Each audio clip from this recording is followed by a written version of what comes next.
এমন ব্যবস্থা নেওয়া হবে যাতে যুক্তরাষ্ট্রে রপ্তানি আরো বাড়ে, বলেন প্রেস সচিব।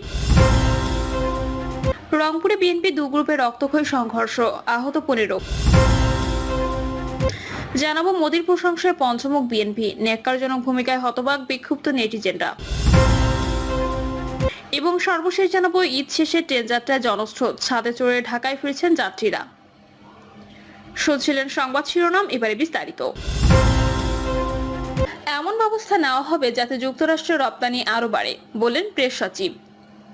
প্রধান উপদেষ্টা প্রেস সচিব শফিকুল আলম বলেছেন, আমরা এমন কিছু করব যার ফলে বর্তমান বাংলাদেশ যুক্তরাষ্ট্রে যে পরিমাণ রপ্তানি করে তার চেয়ে বাড়বে। আমি এটা বলে দিতে পারি, যুক্তরাষ্ট্রে বাংলাদেশের রপ্তানি কমবে না, বরং আরো বাড়বে। উদ্ভূত পরিস্থিতিতে সরকারের পদক্ষেপ নিয়ে শফিকুল আলম বলেন, যুক্তরাষ্ট্র ঘোষিত নতুন শুল্ক হার নিয়ে আলোচনা করতে জরুরি বৈঠক ডেকেছে অন্তর্বর্তী সরকারের প্রধান উপদেষ্টা অধ্যাপক ডক্টর মোহাম্মদ ইউনূস। এ বিষয়ে আমাদের রেসপন্স কি হবে, আমরা মার্কিন প্রশাসনকে কি লিখব, এ নিয়ে বৈঠকে আলোচনা করা হবে। রংপুরে বিএনপির দু গ্রুপের রক্তক্ষয়ী সংঘর্ষ, আহত 15। রংপুরের বদরগঞ্জে বিএনপি দু গ্রুপের মধ্যে রক্তক্ষয়ী সংঘর্ষের ঘটনা ঘটেছে। ঘটনায় 15 জন আহত হয়েছেন। এদের মধ্যে গুরুতর আহত 3 জনকে রংপুর মেডিকেল কলেজ ও হাসপাতালে পাঠানো হয়েছে। পুলিশের স্থানীয় সূত্রে জানা গেছে, একটি দোকান নিয়ে মালিক ও ভাড়াটিয়া দ্বন্দ্বের জেরে তাদের পক্ষ নিয়ে সংঘর্ষে জড়িয়েছে জেলা বিএনপির সদস্য সাবেক এমপি মোহাম্মদ আলী সরকার ও উপজেলা বিএনপির সাবেক যুগ্ম সাধারণ সম্পাদক শহীদুল হক মানিকের অনুসারীরা। শহরের শহীদ মিনারের পাশে কালুপাড়া ইউনিয়নের 1 নম্বর ওয়ার্ডের সদস্য ইস্তিয়াক বাবুর একটি দোকান ভাড়া নিয়ে টিনের ব্যবসা করতেন স্থানীয় ব্যবসায়ী জাহিদুল ইসলাম। গত মাসের দিকে চুক্তির মেয়াদ শেষ হয়েছে জানিয়ে জাহিদুল ইসলাম দোকান ছেড়ে দেওয়ার কথা বলেন দোকান মালিক ইস্তিয়াক বাবু, কিন্তু ওই ব্যবসায়ীর দাবি 2028 সাল পর্যন্ত চুক্তি করা হয়েছে।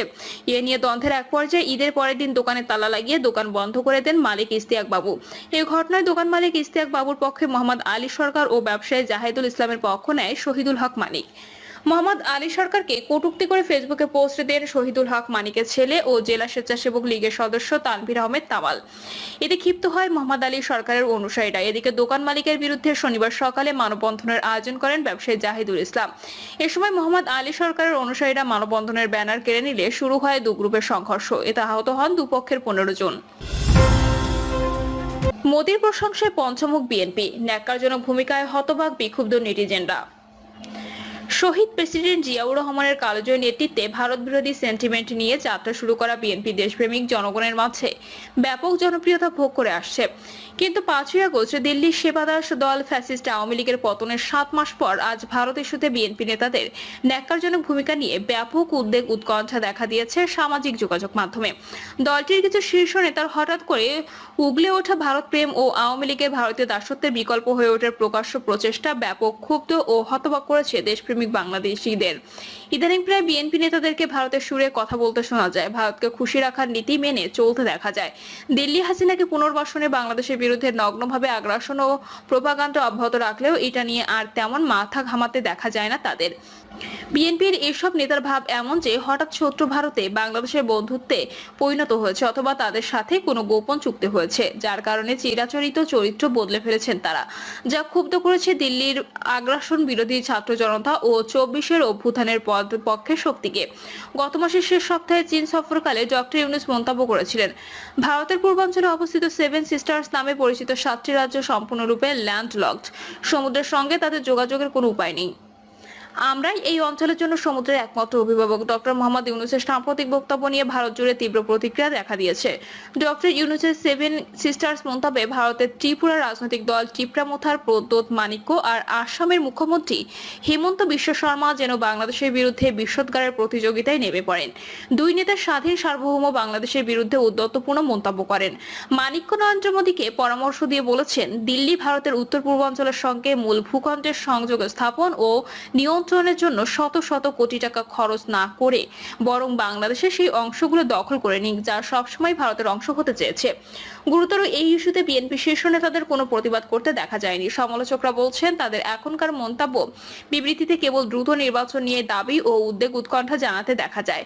ভারতের অব্যাহত ষড়যন্ত্র মোকাবেলা করে বাংলাদেশকে ডিফেন্ড করতে তাদের কোনো প্রচেষ্টা আর চোখে পড়ে না। নির্বাচন করতে করতে কিছু বিএনপি নেতা মুখের ফেনা তুলে ফেললেও ভারতের আগ্রাসনের বিরুদ্ধে তাদের মুখ যেন তালাবদ্ধ। হঠাৎ করে ভারত ইস্যুতে যেন বোবা হয়ে গেছে তারা। সর্বশেষ মোদি ইউনূস বৈঠকে দিনও সীমান্ত দুজন বাংলাদেশিকে হত্যা করেছে ভারত, তা নিয়েও কোনো প্রতিবাদ নেই দলটির।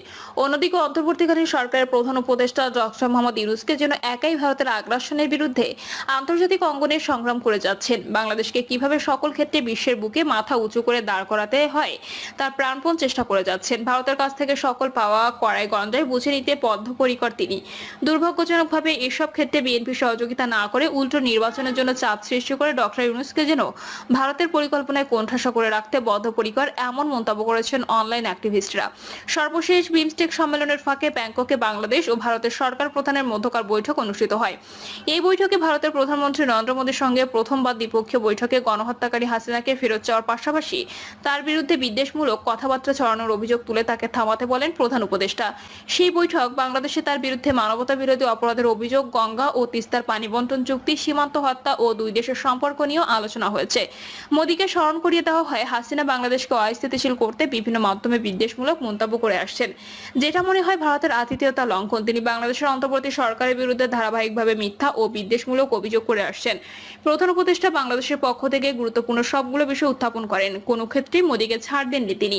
5ই আগস্টের পর বাংলাদেশের সংখ্যালঘুদের উপর সাম্প্রদায়িকভাবে কোনো আঁচ না লাগলেও কথিত সংখ্যালঘু নির্যাতন ইস্যু ডক্টর ইউনূসের কাছে উত্থাপন করেন মোদী। হিন্দু সহ সংখ্যালঘুদের নিরাপত্তা নিশ্চিত করতে ও সংখ্যালঘু নির্যাতনের ঘটনাগুলো তদন্ত করতে ডক্টর ইউনূসের কাছে দাবি জানান।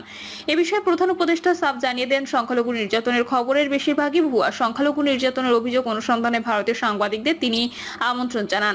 এদিকে ডক্টর ইউনূস মোদীর বৈঠকের আলোচনার বিষয়গুলো ভালো করে না পড়ে হুট করে ভারত প্রেম জাহির করেন বিএনপি নেতারা। তাৎক্ষণিক প্রতিক্রিয়ার মোদী তোষণ করে তারা বলেন, দুই দেশের জন্য আশার আলো হিসেবে দেখছেন। তারা বলেন, বিমস্টেকে সাইডলাইন বৈঠক হয়েছে, এটা খুব আনন্দের কথা।